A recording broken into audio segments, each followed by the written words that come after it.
Sisigqibo esisamkelayo nathi esisiliphondo kuba siye sahlala phansi sabonisana naye Mr Silinga sabona kufanelekile basimkhulule kuba umzamo omhle uzamile mhlawumbe angaba nje ugqatswa kakalufezi ngenxa yemingeni esinayo apha ephondweni emikhulu kodwa umqela awenzileyo nogxathu athe walenza lukhulu kakhulu kwaye lawuhlala luqaqambile ezingqondweni nasezinhliziyweni zabantu base-Eastern Cape. Wenze umsebenzi omkhulu ukwakha la institution ekuthiwa yiCOEGA eyiqala phansi wakhula nayo de naye wanguPepi Silinga owaziwayo ehlabathini ezibonakalisa ngokokuba akhe la institution iCOEGA. Sifuna ukumnqwenelela ke amathamsanqa nobuchule obuthe chatha kulo msebenzi mtsha awunikiweyo okokuba akhonze abantu base-South Africa ngoku not abantu nje base-Eastern Cape.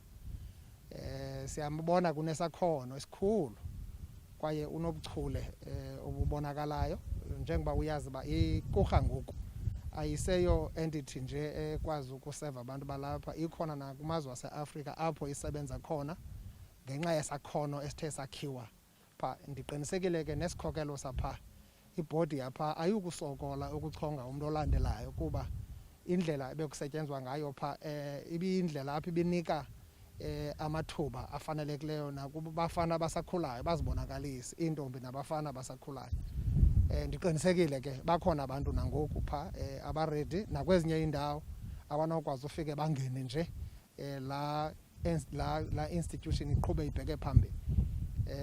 Ngaphandle kwamathandabuzo siyamazi uzawukwazi usebenza. Siyamkela kananjaqo into kokuba uTransnet athathe le decision yokurelocate la institutions i-headquarters zayo zize e-Eastern Cape eyokuqala kwimbali zase-Eastern Cape. Asikabi nayo kwezi entities karhulumente ezinkulu zikho kuwo onke la maphondo ebede ibe nawo umdla uba ize e-Eastern Cape izozibonakalisa. So sizibona siwongekile kwaye sihlonipha lonto kuba eliphondo nalo kufuneka lisondeziwe kwilizwe lonke. Sibambisene sisebenza sonke ukuqinisekisa uba xa siphuhlisa ilizwe lona lishiyeke ngasemva.